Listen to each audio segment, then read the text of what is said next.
Welcome back, fellow Cammies. In this episode, we'll talk about how you're doing it wrong and why eating an organic diet is good for both you and the cannibal that eats you.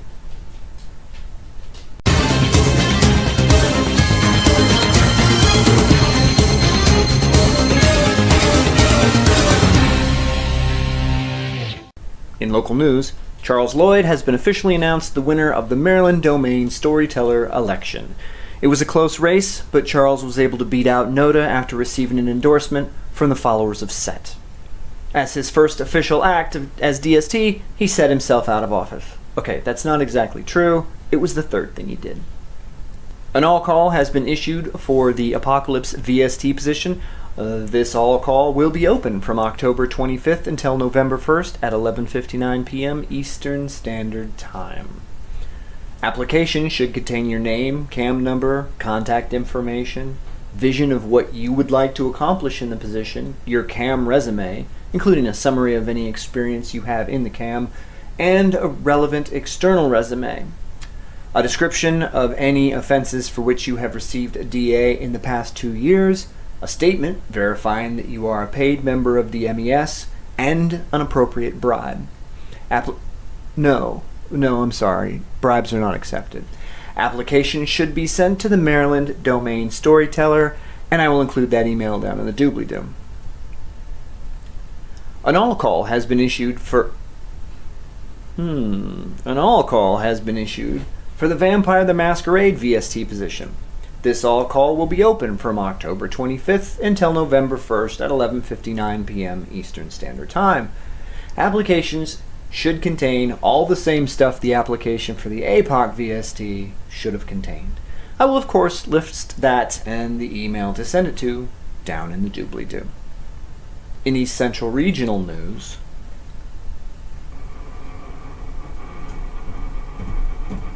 I guess nothing happened in the East Central region. In MES news, the volunteer schedule for SoCon 2017 has been posted. Names and spots have been filled according to your availability and the con's needs. Open slots are still available on the list, so if you still want to volunteer, you can sign up at SoCon to fill in for some time. Blacked out areas do not need to be filled. There will be a link to the form in the doobly-doo. There are still a lot of slots available, especially in the CAM-hosted time slots. There were a few MPC submissions for MPC work that were confusing, as some people said they were both playing in a particular venue and also willing to MPC for it, so staff did the best they could. Copies of these schedules will, of course, be available at the event, and you will have an opportunity to speak with whoever's running a particular job to get them to sign you on. In Masquerade news, a message thread came up concerning VIP requests, some of which apparently have been pending since the beginning of the cron. After about half a dozen people chimed in with similar issues, the ANST Chief of Staff posted that if you want these to be checked on, you need to email the ANST Masquerade directly, not post on the email thread. After a couple more responses on the thread, the ANST Chief of Staff posted again, directing everyone to the NST Office Communication Policy and provided a link to that page, further clarifying that if you have issues, please follow the policy, and reiterated that adding Me Too to OOC lists was not going to help us help you. And by us, I presume that they meant the national team. And from there, things got a little, well, MES-y, if you catch my meaning. Someone who I gathered from their email was part of the team handling Dark Places on the Map applications chimed in. They couldn't speak to VIP requests, but indicated that something that has bogged down Dark Places on the Map applications was players not following the submission format.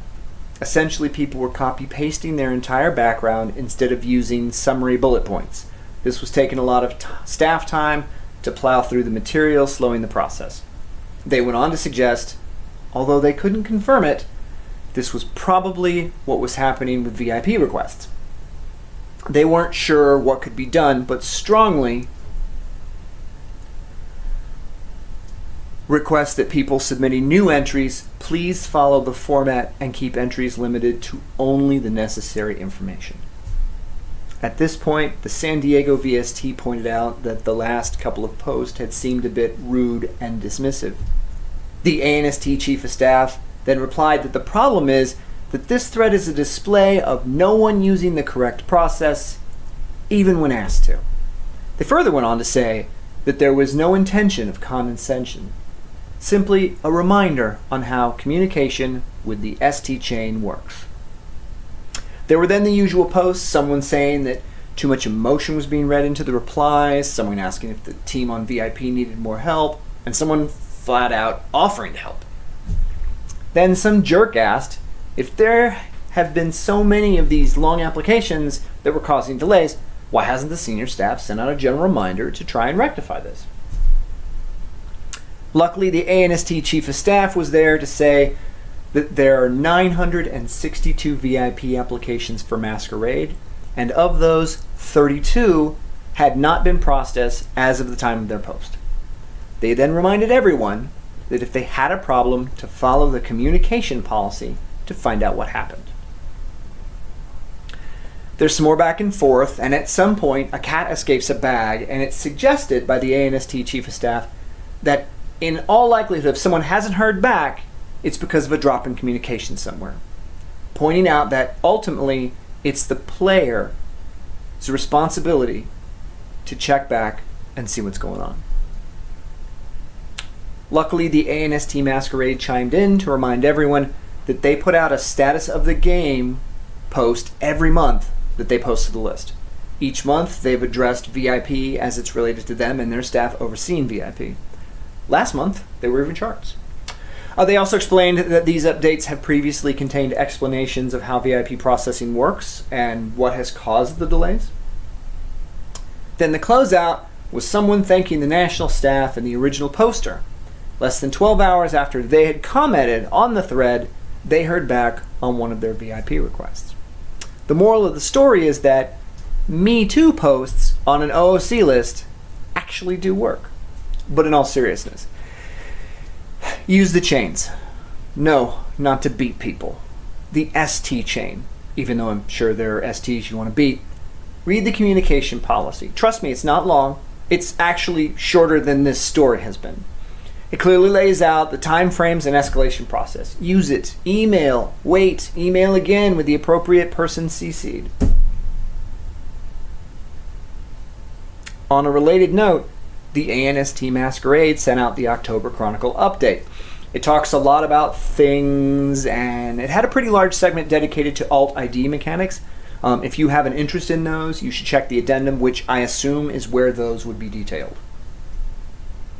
They also mentioned the state of VIP applications. The applications, it seems, were grouped into categories and processed easiest to hardest. This might explain why there are some lingering from the beginning of the Chronicle. In space news, the Origins and VIP guide are now available on the MES Infinite Edge venue page. As a bonus, the Changeling guide and the Soft RP guide were also released. The Soft RP guide supersedes the MESCON Soft RP rules and will remain in play after official hard launch. The ANST space encourages everyone who is going to be running a game to get comfortable with these systems and take the time to incorporate them into your game. It probably wouldn't hurt to be familiar with them if you plan to play in the venue either. Editorial moment. In the National Communication Policy document, it clearly lays out the chain of people to contact and how long to wait before you should send a follow-up message and who you should CC when you do this. It does not, however, say what any of these officers should shoot for as a turnaround time. It's very clear about how long players should wait before sending another message, but it doesn't bother to suggest to the officers of the chain what they should be shooting for as a turnaround time, except for one reference where it states one of the CCs in escalation we'll get back to you in 7 days, but that might only be to tell you that your message was received. We're an all-volunteer army. We have lives, things happen. But this policy document doesn't even suggest a time frame for getting back to a player.